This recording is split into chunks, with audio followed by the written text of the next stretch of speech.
Hello everybody, my name is Radu, I'm 19, I'm studying finance, and today I'll be trying to explain what private equity is. Even though I never worked in the industry, I've met some people, I've gathered some information, and today I'm trying to explain more into detail what the industry is. Because information is all around, I'll make use of ChatGPT to start with a base, and then I'll try explaining more into detail what everything is. ChatGPT is accessible for everybody, it's free out there, so why not use it, but don't abuse it because you can make mistakes. So, starting, private equity by definition refers to investing money into private companies, businesses that are not listed on the stock market in exchange for an ownership stake. Well, private equity refers as private capital, equity refers as the capital you're using. You're getting money from, let's call this card right here, the investors, and this card right here, the banks. The investor comes with money, puts the money on the desk, then you find an offer. Let's say I want to buy a company that is worth 10 euros, right? I take about, let's say for instance, 5 euros from the investor, then I borrow 5 euros from the bank.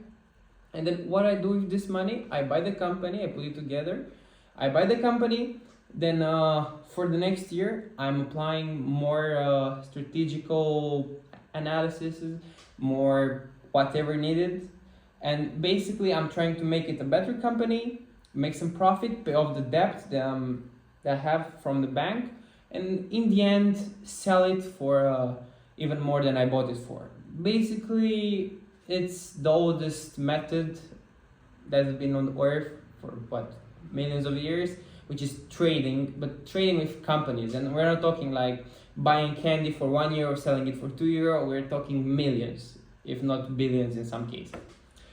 Well, continuing, ChatGPT gave us another point here. Key characteristics.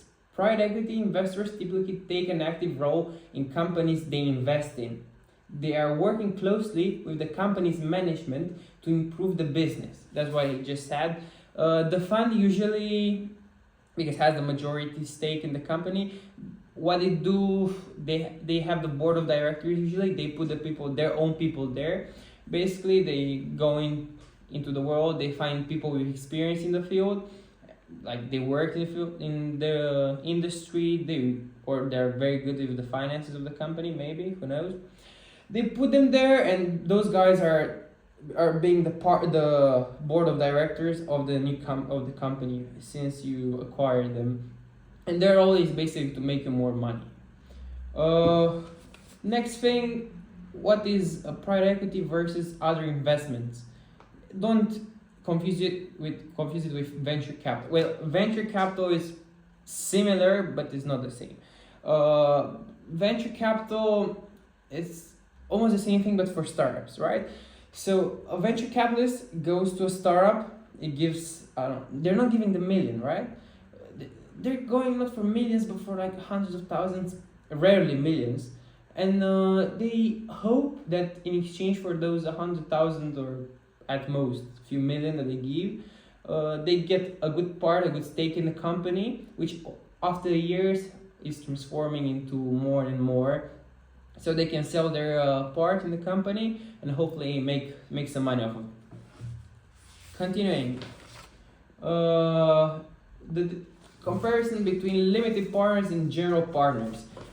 This is interesting. I just spoke in the beginning about it. Well, a limited partner is basically the investor that gives you money, that comes with this card that you put together with this card from the bank, and you put together, you're buying the company. Those guys usually give you money in exchange for some commissions you both agree on. Usually it's 2% of the whole money invested and a 20% stake of the profits made by the fund. But it can go lower or even higher in some cases. But we spoke about the limited partners. How also to talk about the general partners, which is basically the fund that is managing the money in exchange for those commissions, and that's how they're paying their salaries, that's how they're putting food on their table day after day. Furthermore, capital rising and fund structure. Okay, this will be interesting. So, in general, each fund starts off small. You know, I mean, they're not doing 100 million out of a sudden. They start low, like 25, 50 million. You know, they're quite small at the beginning. Small teams, 4 or 5 guys, rarely more than this. And what they do is try to find, I don't know, they're taking a chance in life, basically. They're buying companies that are doing not that good, and they're in the hope they can make it do better and probably sell it after years, if not applying the holding company model and just keeping it until you're paying off your debts from the profit that the company is making, and you hold it until you die. Doesn't happen that often, but still. Well, capital rising is a process with that those general partners are asking left and right for money from the limited partners. They come in, they pull the money, and with the money pulled, they're forming this card with that they're using to buy the companies that they want to. After an agreement, though, the money is not in the fund's bank account until the deal is almost done. Money stays at the investor. They can do whatever they want with the money until then, but since the contract is signed, whenever the fund says, okay, we're doing this deal, hope you like it, you sign it. In that second, you have to transfer the money to the fund, and the fund is going to pull it with the borrowed money, buying the company, and pray for the best from now on. Good. Due diligence and acquisition strategies. Well, this will be quite interesting. Let's read what ChatGPT has to say. And it says that once a potential investment is identified, the private equity team performs due diligence, a deep dive into company's financials, operations, markets, and risk. Yeah, basically what they do, they study the market first. You cannot throw millions into the market without knowing what that market does, right? So basically, they're using those things, they're called LBOs, right? And some further analysis that they're doing. I also have an example of an LBO right here. Is the most typical one. You can find it on the internet. You can do your own. It's basically all the financial statements that you can gather. You pull it all together, and you're finding some information from there. You can see if your company suits your strategy best or not. Further, oh, the camera dropped. Okay, I should begin now. Okay, going further, we're having portfolio management, governance, growth, and transformation. Well, after you're buying a company, you cannot just leave it there and pray for the best, right?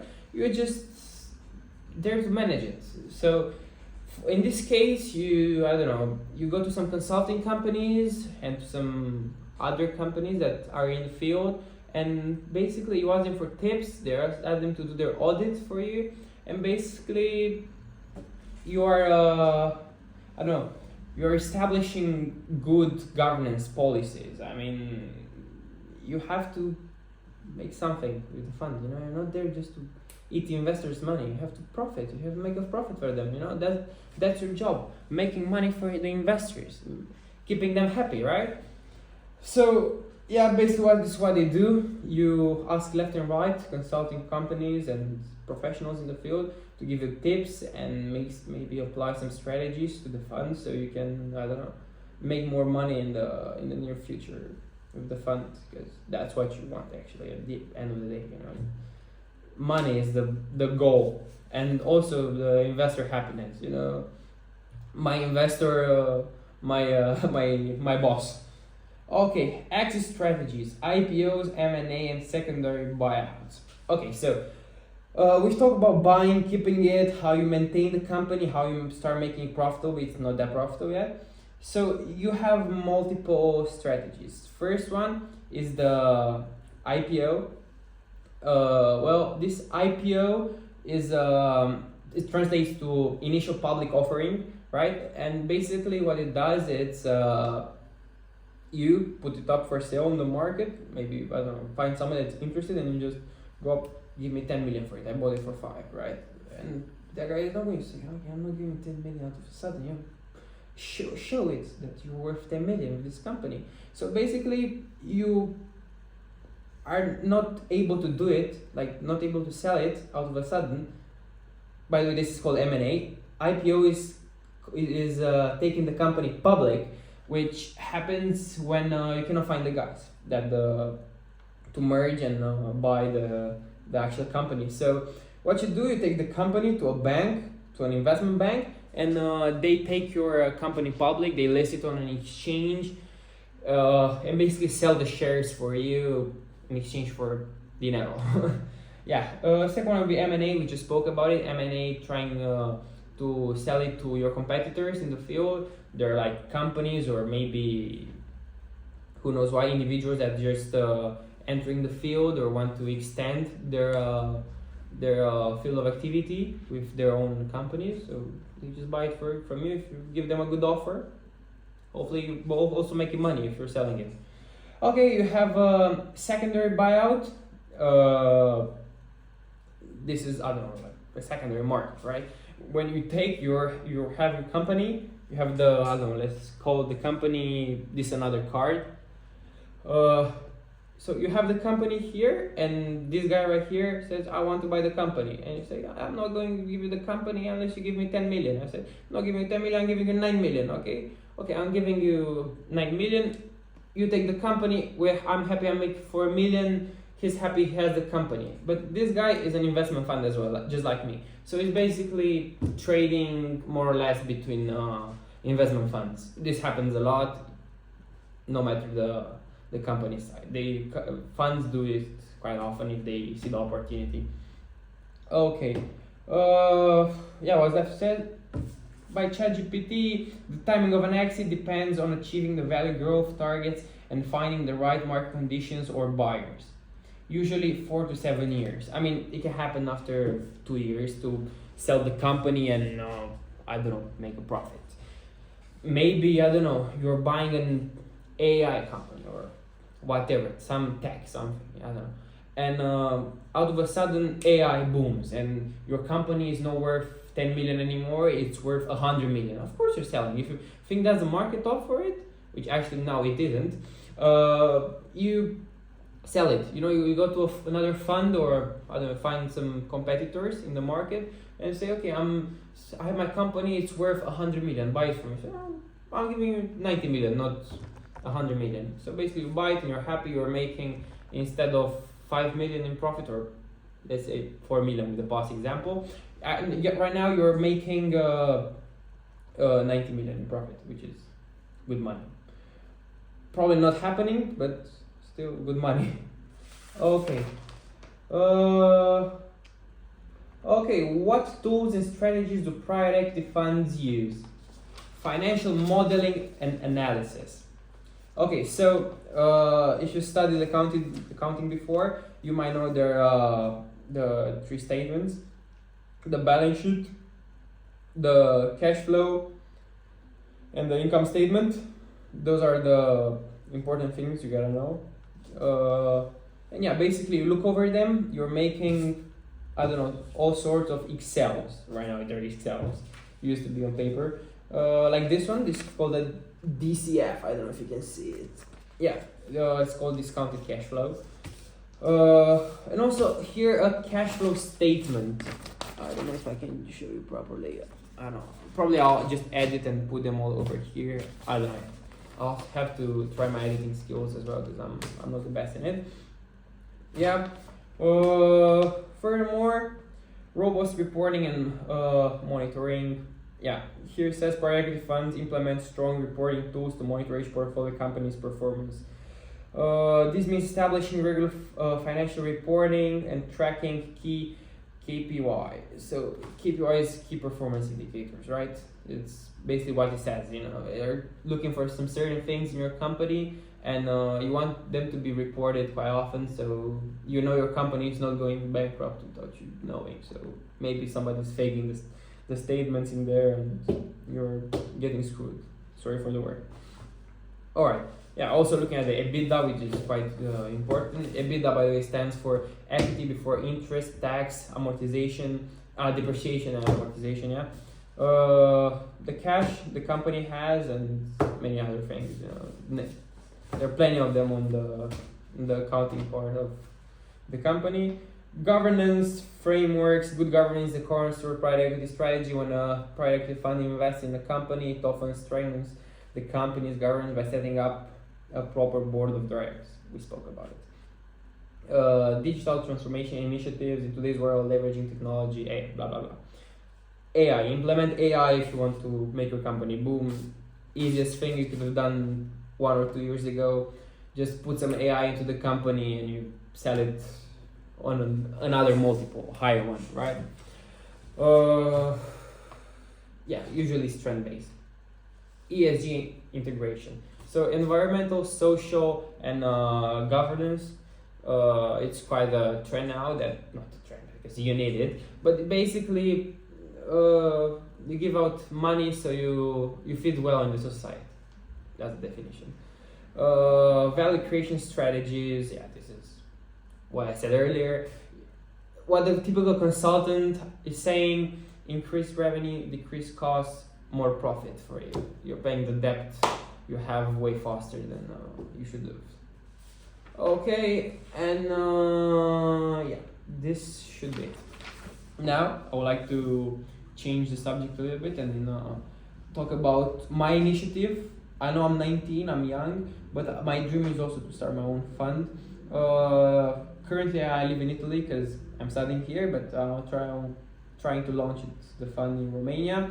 In my eyes, the market is underappreciated. I mean, there are plenty of companies that are doing good, and plenty of companies that can be bought for very cheap, so the opportunity is there. This video was strictly for educational purposes. Don't call me as a professor. I'm not a professor. I'm 19, as I said earlier. I'm just trying to make a future for myself with this fund, maybe in 10 years, 15 years, 20 years, whoever knows. And yeah, hopefully everybody liked the video. If you have any questions, just send me an email and or just fill out the form I have in the description of this video.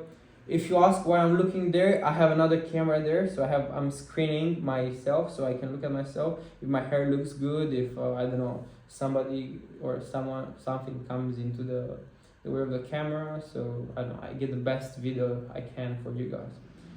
Thank you for watching me tonight. Hopefully you have a great night from now on as well. See you in the next video. Ciao.